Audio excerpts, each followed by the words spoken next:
consumption. That subsidy is borrowing for consumption, which is why they want to remove subsidy, because they keep borrowing for us to consume. Why do you now need to borrow to give us to go and buy chewing gum on this? Why don't you now use that money, plow it into a sector that will create employment, and the people employed in those sectors will in turn pay taxes and government will make money from it? And then now coming to $53 million as logistics, at 462 will give you about 25 billion naira. That is the cost of disbursing 100 million. You are spending about 20 to share how much? To share 7,000 naira to 50 million homes.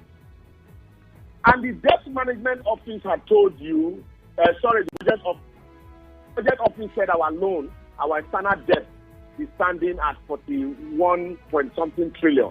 The debt management office said sometimes ago, about 2 months ago, that the standard debt is at 77 trillion.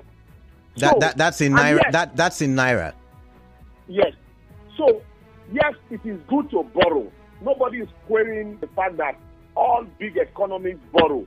China is borrowing, India is borrowing, Pakistan is borrowing, even America is borrowing. But none of them is borrowing to feed. Nobody is borrowing to feed. Apart from this loan that we talk about now, I want to ask you, my brother, when we borrowed money for infrastructural development, apart from the railway line that you saw, which are not even enough, show me which other place did we spend this money that we have. Now, according to what the government has said, Lagos-Ibadan Expressway, there is... No, you said I should tell you. That's what I'm telling you. According to what the government has said, Lagos-Ibadan Expressway has been under construction for the past 23 years. But the government put money into it, nonetheless. It's still under construction. It's been under construction. It's still under construction. The East-West Road. Every time the East-West Road is a recurrent decimal, and they tell you we are going to, and then the second Niger Bridge. Okay, wait. I will outline the loans to you so that we will now know. We'll now begin to ask and check if these projects are commensurate with the loan that we're talking about. The money that was discovered in a house in Ikoyi sometimes ago during the tenure of Magu in dollars, in millions of dollars. I beg, where them they? Where is the money today? The ones we recovered from Abacha, where is the money? We shared it in the market too. The vice president shared it in the market. And then while we are at that, if you remember, former Minister for Transport, Chibike Rotimi Amechi, is he Amechi Chibike now? Borrowed money for railway construction. And as at that time, the money was borrowed. If you remember that time, we said that there was a clause in the agreement, the forfeiture clause. That's still an argument ongoing. No, it's not an argument. It's not an argument. $153 million. Okay. $153 million was borrowed for those projects. For that project, the Kaduna Abuja Kaduna Light Rail, $153 million was borrowed. For the Lagos-Ibadan, $24.7 million was borrowed. Then the Abuja Light Rail, $38.46 million was borrowed. All of them, for the past 2 years, we have not paid a kobo back of this same loan. All of these are for rail. Then, if you now come to recently, we borrowed another $1.5 billion to do quick fixing of the Kaduna refinery and the Port Harcourt refinery. As we speak now, those refineries are still not working. So I'm counting the loans for you so that you can begin to tell me if it's commensurate. Now, can I come in now? Have to borrow this huge money for just to maintain what do you call it, Lagos Ibadan Expressway. No, I was going to. No, sorry. Can I say something? No, wait, sorry, please. Okay. This borrowing that they are telling you now, why I'm saying this is that all of this, our debt, when this government came on board, our debt profile was about 12 June 2015. As of today, it's about 70-something trillion naira. And yet, this government had borrowed so much to the extent that even the government official, the budget office, is scared. And yet, there is no infrastructure to show for it. Inflation, the net inflation at 12%, but today it's about 22.04%. All-time high. Our electricity generating power was at 5.6%, where 5.6 thousand megawatts when they met it, but today it's at 6.6. Sorry, they met it at 6.6. Today it has dropped to 5.6 thousand megawatts. And the prices of goods are skyrocketing. Dollar was 190 in 2015. Today it's about 740, 760. So I want to ask you, what are we showing? What is on ground to show what we are borrowing, to the extent that 2 days to the expiration of your tenure, you say you want to borrow 800 million to share to Nigerians who we do not know. Kalada, I want to ask you, do you know anybody that have received federal government? Now, can I come in now, please? Now, first of all, the DMO has said, and I think it was a few days ago, they said that the country has not defaulted in its Chinese loans. I should put that one out there. Secondly, it's on record. The DMO, the boss came out. She came out and said it's on record. There, you could quickly do a Google. My intervention that they are coming out to tell you that they have not defaulted. Let them show us. Let them show us where it is stated. How much of this loan in 2 years, in the past 2 years. Also, there was a, thank God you said you read the Punch article today. Also, Punch did an expose on the fact that these loans have not been paid for 2 years. Let them show. Now, that was that. The DMO was reacting to that article from the Punch, and that's what I'm saying. That they have not defaulted in any of the Chinese loans, and that's what I'm saying. Anybody can react to anything. Anybody can react to anything and just tell you we have not done this, we have not done that. After us, today we are still looking for who sent soldiers to shoot innocent people at the toll gate. So that's not a verified statement. The federal government says there was no shooting. So you see, that's why we are saying federal government said there was no shooting. We saw shooting. Did you see? Did you see? Yes, I did. Okay. I saw shooting. All right. I saw shooting. So, but if irrespective of what the federal government said, we still have videos of this shooting. Even though federal government is trying to hide under one finger. So, but we all know. So if the federal government has not defaulted, and yet the same federal government has said that they have not been able to generate enough revenue to even pay staff of railway workers, and then what are we talking about? So, so that we don't digress, let's come back to the issue of this loan, 800 million. Kalada, you and I know, when this administration came on board in 2015, before 2015, General Buhari told us that there was nothing like subsidy, there was a fraud. For 8 years, he borrowed money to consistently embolden this fraud. For 8 years, they were paying subsidy. And now, you now come up to say, well, we no longer want to pay subsidy. And so, good, fantastic. You have not, and in between 2016 and 2017, the then Minister for Petroleum, Minister for State for Petroleum, Ipe Kachuku, I still have the videos, came out to tell us that subsidies have been removed, that anybody that wants to import PMS now should import, and that the template The template, the pricing template will no longer be but by the forces of demand and supply. And thereafter, not up to a few months after, they came again to say, well, there is still subsidy, that there is still subsidy. So, you now begin to ask, which one should we take? No subsidy or there is subsidy? Now they come again, they said, no, there is no subsidy. NNPC said, it's recovery. I don't know if you heard that word. Yeah, under recovery. It is under recovery, that is not subsidy. So if you are under recovery, now in 2023, you now say, okay, you want to remove subsidy. Is it that you want to over-recover now, or you are still under recovery, but there is subsidy? But I understand all of those jargons, all of those terminologies. The question is, if you are removing subsidy, what do you need to do to ensure that you drive the prices down? What you need to take the first step is to ensure not just cushioning, because Goodluck Jonathan came and said he was going to cushion. He was going to buy buses for workers to ply on the roads that are non-existent. And at the end of the to those money that were spent for buses, Buhari came and investigated them. We saw how some people went to jack out with our money.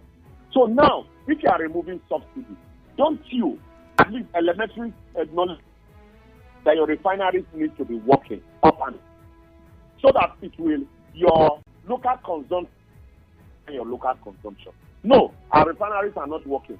We have borrowed 1.5 billion to fix the refineries.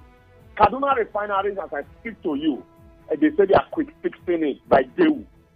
The pipeline that carries crude from Niger Delta to Kaduna has been corroded. So those pipelines are not working. Mind you, the pipeline that they are fixing is the AKK, Ajakuta, Kaduna Kano, gas pipe, not petroleum crude oil pipe. The petroleum crude oil pipes are not working. They are corroded.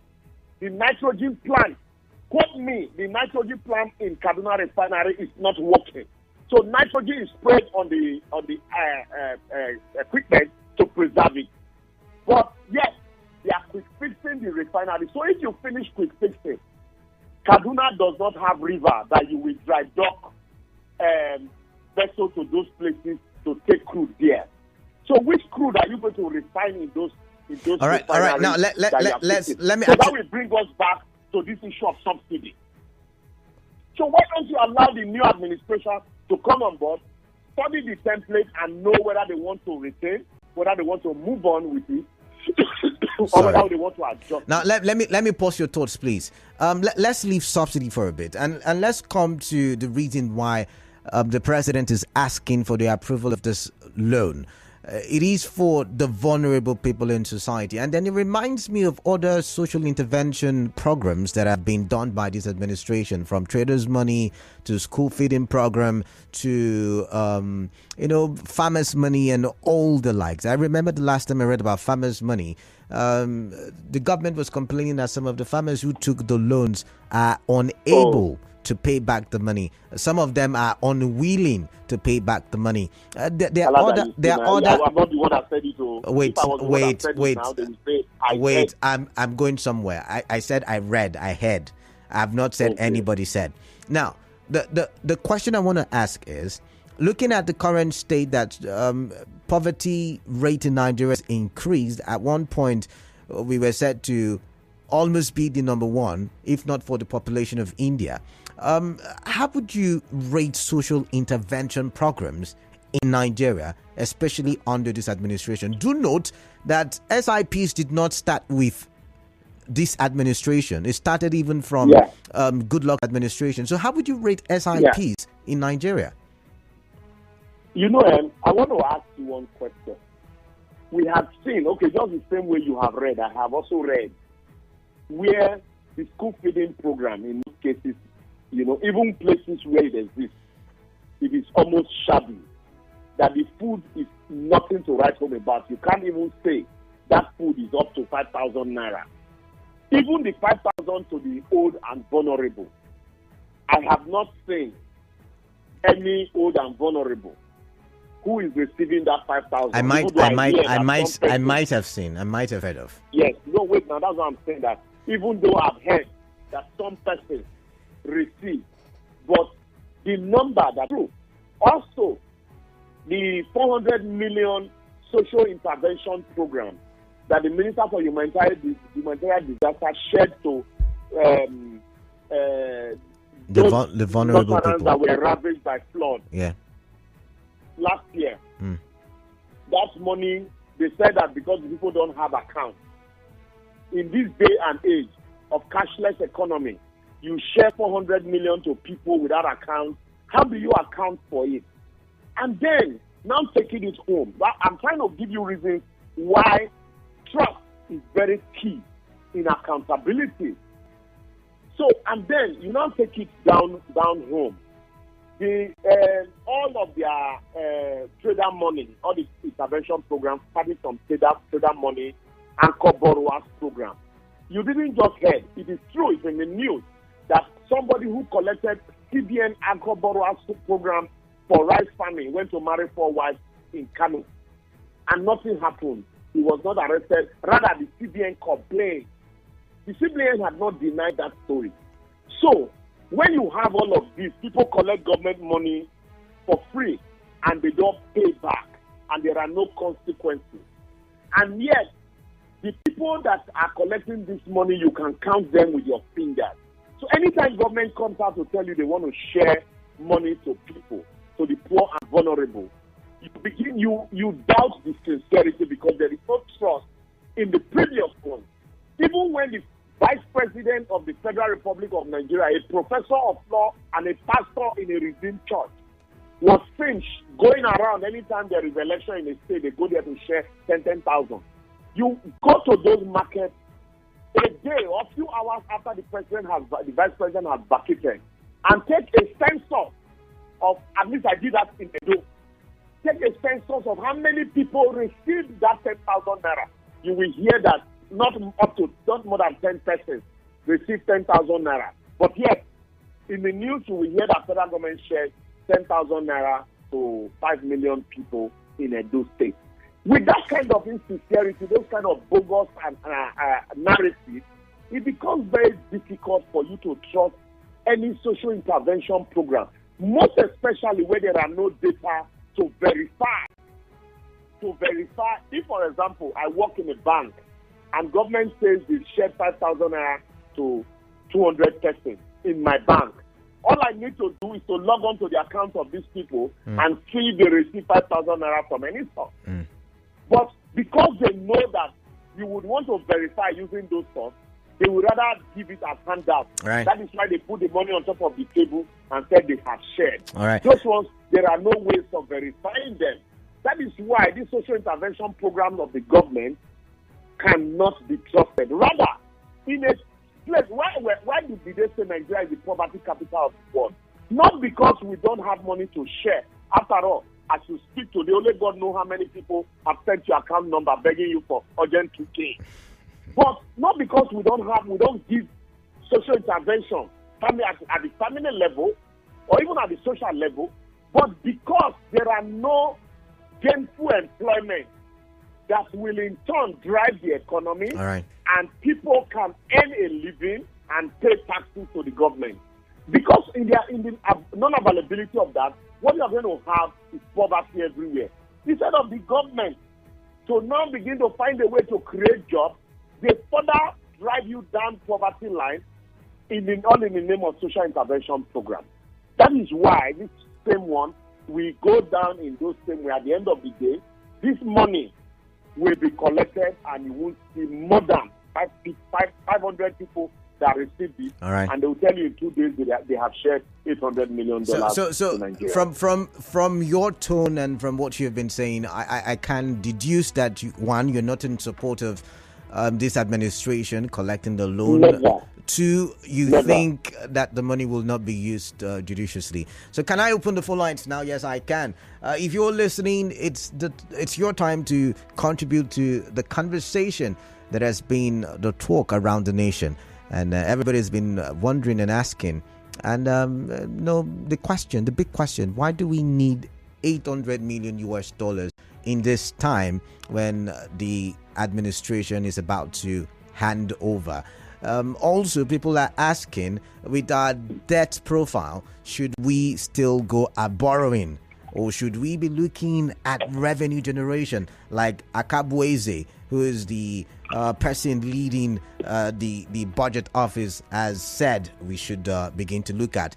For messages, WhatsApp, text messages, send your contribution to 0809 0306 Please do not call that number. Just send messages.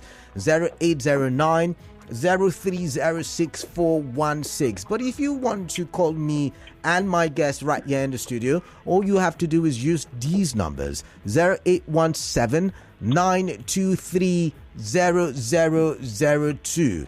Once again, 0817 923 0002. And the other number, 0817 923 0003. Again, 0817 923 0003.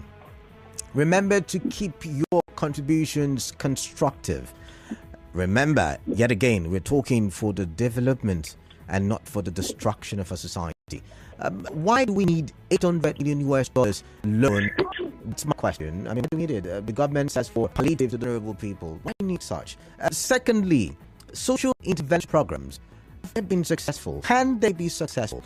These are. I'm going to take the first one. Is from Modumaya, 92.3. Yes, good evening, Mother. Yeah, good evening.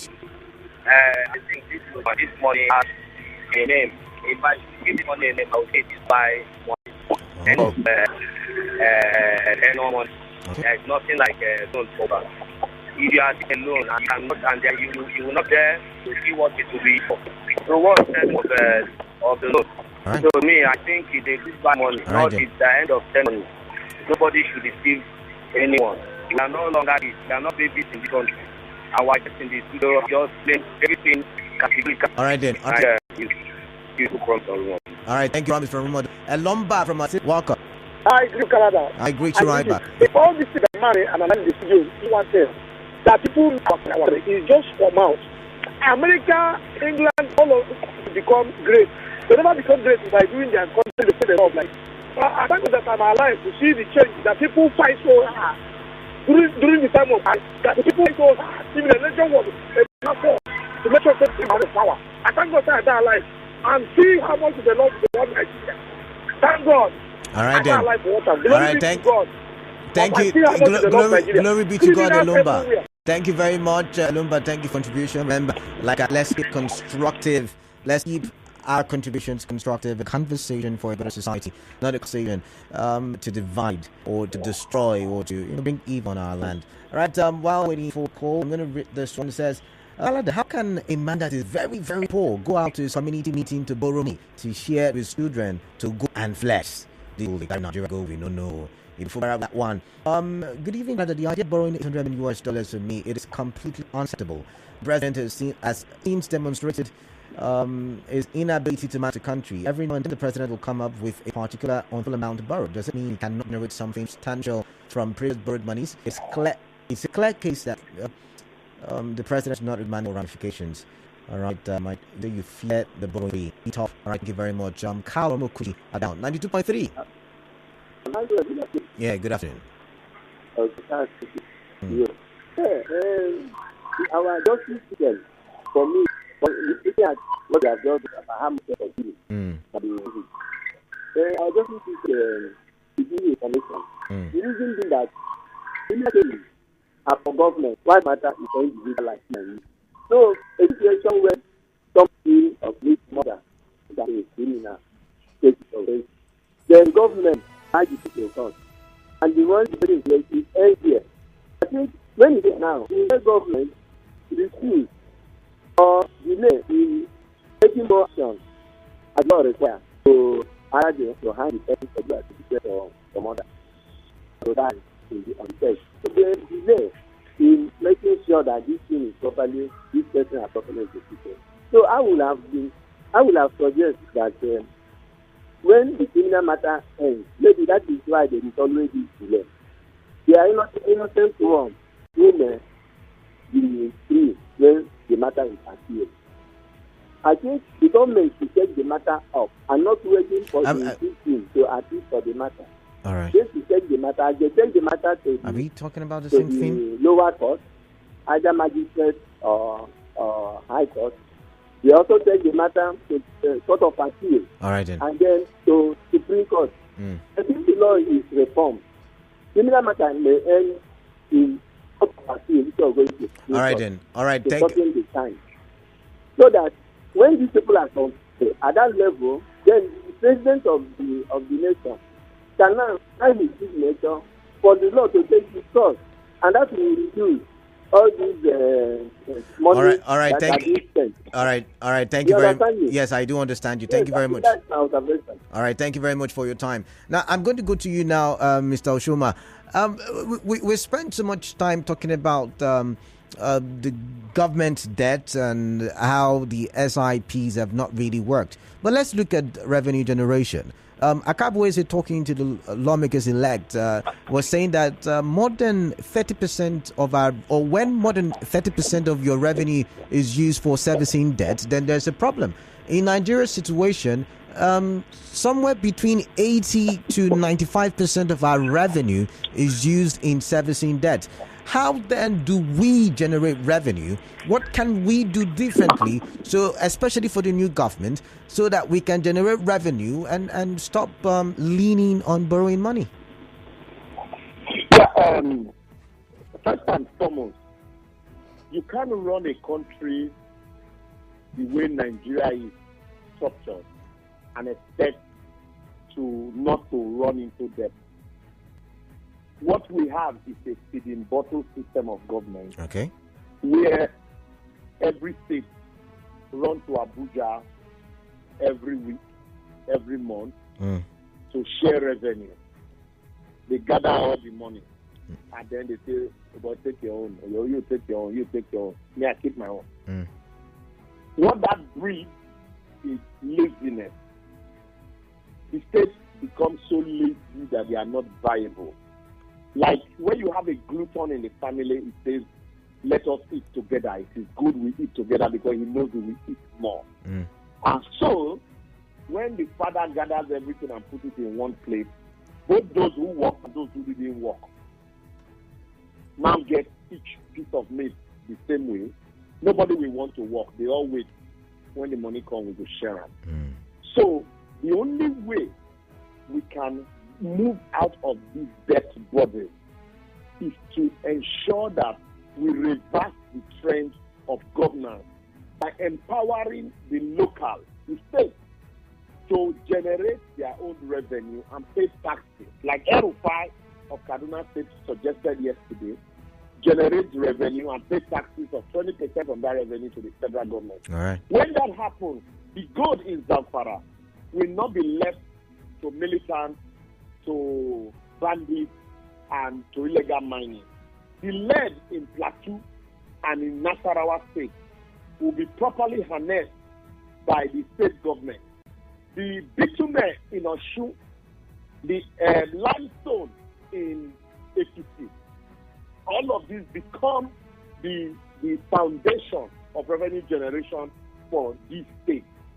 The sun in Zamfara, in Sokoto, in Kano can properly be harnessed and trapped into solar, like Dubai is doing. The wind, the water that we see that is overflowing everywhere, these are resources that people can tap into. Otherwise, this idea of consistently waiting for oil, the arable land, vast in what do you call it? In Edo, in Delta, in Cross River, will be put into proper use. Go to Akwa Ibom, as I speak to you now, young able-bodied men are not working. They will sit down. They are waiting for somebody who will come and do something and they collect revenue. Go to Delta State. You want to spend your house, they'll come and tell you they want to collect the rent. Because you have able-bodied men who believe that it is their turn to eat from government. Even in Port Harcourt, in River State that we're talking about there, you have people who ought to be working, gainfully employed, seated waiting for government money because the entire country is relying on oil revenue. All right. Oil revenue, we can't even refine. We sell.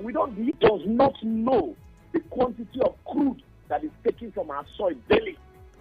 But they have data on that. They have statistics that they have reeled out. But they tell you that we do so and so. I am not speculating, Kalada. I am not speculating. I am telling you this in confidence. But I'm trying to also tell you that according to our OPEC, quota that we have, we are able to track. XYZ. Wait. You have OPEC quota, and you say you are consuming 100 million liters per day, and yet you are not able to meet your OPEC quota. And how do you account for the oil that is being stolen in the Niger Delta?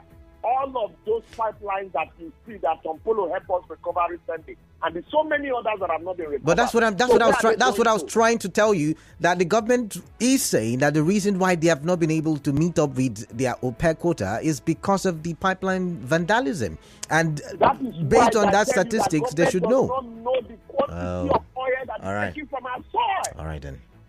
Because the government does not even know the quantity that is stolen. Okay, So in all of this, you can't rely solely on a mono product and expect to make the kind of revenue that you need to develop an economy coupled with the one that you are going to steal. All right, let's take a call. Let's take a call. Okay. Let's take a call now. Adile from Aba is calling. Okay, I think I missed that one. We'll take another one. But while I'm waiting for that call, let's read some messages. Let's read some messages on Facebook. This one says, okay, I'm not going to read that one. Let the incoming administration stop this unwarranted and senseless loan if they are not bed of the same feathers. Cosmas Oyeneke with that one. Izevie Akpadu says it is unfortunate Buhari and the ABC remain okay. I told you I need constructive comments and constructive contributions to the show. We have Muriel calling from Okrika. I'm going to take that one now. 92.3 Nigeria Info. Hello, Canada. Good afternoon. Yeah, good afternoon to you. I'm here from Africa. All right. You see, Canada, if there's one word I will never forget this Buhari administration with, it's a new word that they brought, and is the poorest of the poor. I will always remember this administration with that word. Okay. Now, Canada, they say they are going to borrow because of subsidy, and they suspended subsidy, and they are still going on with that borrowing, with that amount. So can they call it off? Now we're talking of social intervention. First of all, our federal government they are not social in the first place. So that one, let's not even go there. They are saying they want to intervene socially. Now, Canada, they don't even know our population. They are working with a guesswork. That's the stuff. They don't know the working population. They don't know they don't have accurate values. They're just working with guesswork. So how do they locate this forest of the poor? And I always stand on this, Canada. If you want to share money, you better share for all Nigerians. Do not locate this, do not locate that. Share for everybody where all Nigerians will deserve it. Everybody deserves it. So open an account for those that don't have, then share for them. In fact, how would they even go about it? I wonder. So Canada, as much as we can, if Nigerians can rise up and insist that this cannot go on, I believe they will suspend it. Right, because the initial plan was to borrow because of subsidy. They have suspended it, and therefore the borrowing should be suspended and cancelled ultimately. All right, then. Thank you, Kalada. Thank you, Muriel. Let's read some messages. We have people at the top who are practically empty, piloting our affairs. That is why Nigeria's economy is sinking steadily. Until we get away with these elements, we cannot forge ahead as a country. Nigeria should rise up for the challenge. And then you earlier said the proposed $800 million is a fraud on the rest of us in Nigeria. I'm also a poor and vulnerable person, yet I'm not captured. Palliative for what? Palliative that is meant for the selected few. We should be rational in our reasoning. This is becoming unbecoming from manager Sir Festus Digbani. All right, thank you very much. I have another SMS, and this one says, your guest has said it all. They just want money to share as parting gift. $800 million can create a good company for people to work. but they just think we are all fools. All right. And this one says, good evening, Canada. Please ask your guests, how can Nigeria be free from the debt? And is it possible? Leaders have sold this country, Lady V. My guest, Azed, it will answer in a bit. Let me take some more messages. This one says, good evening. We don't need to take more loans. We are our own problem, because all the ideas our leaders can think of is how to borrow, how to take and enrich themselves. They don't think of new ways to create more funds. Only crude oil is their way out and plan to survive. They are not able to think for themselves and profess solutions to simple issues every society faces. Simple issue that someone with a school set can solve, men with PhDs and all sorts of degrees can solve. No development, just road and train tracks for the past 25 years. Let's keep on talking and calling them out, since last battery is what they listen to. Last battery, what does that mean?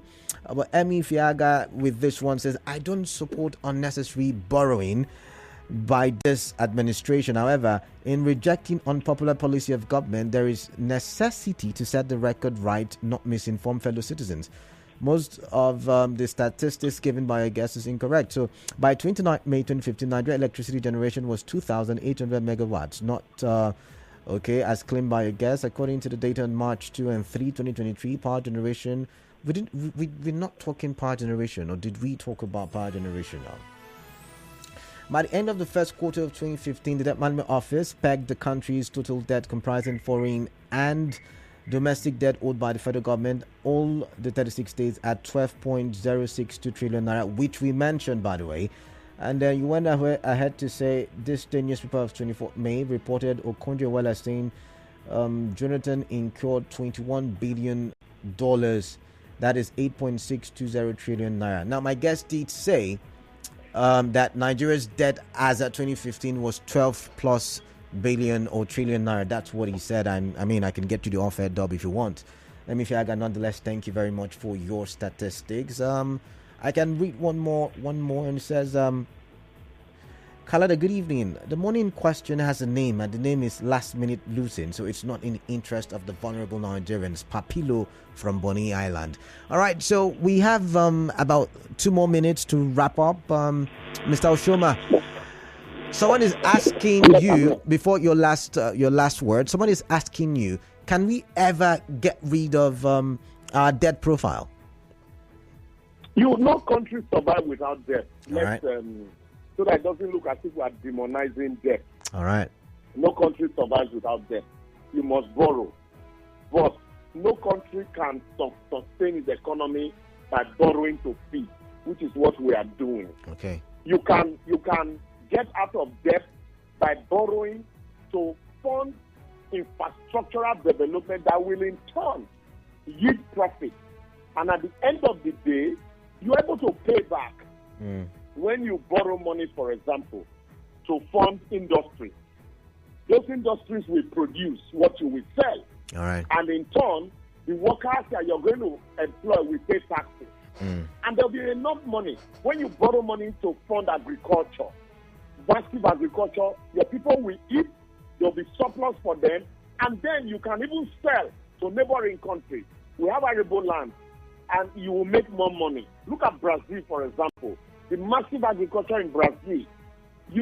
So these are ways you can sustain and pay back borrowing. But it all boils down to good government. When you have a government that is not thinking, we're not even talking of thinking outside the box. They are not even thinking at all, not to talk of outside of the box. When you have a government that is not thinking, what everybody does is to fold their hands. You fold your hands, you wait. At the end of the day, people will drill oil. They come, they pay you. They say they drilled 10,000 metric tons. They said, no, we only drilled 7,000 metric tons. The other one is water. Mr. Oshoma, I've got to let you go. I've got to let you go. But thank you very much for your time. Thank you very much for the conversation. I do appreciate it. My pleasure. All right. Before I go, Melody Uniport, many poorest people don't have account numbers. I've taken time to ask many beggars I see around if they ever received money. None of them have ever received a dime. If the beggar in the street were not given the money, who did they give? This is the danger of having an executive state president Do you know how many modular refineries that this borrowed money can build, and how many poorest of the poor that can be permanently lifted from poverty? All right, that's the much that I can take for this particular conversation. Remember, we will revisit it, the open session, the open mic session, and if you have not contributed, you can contribute then. So you want to stay tuned.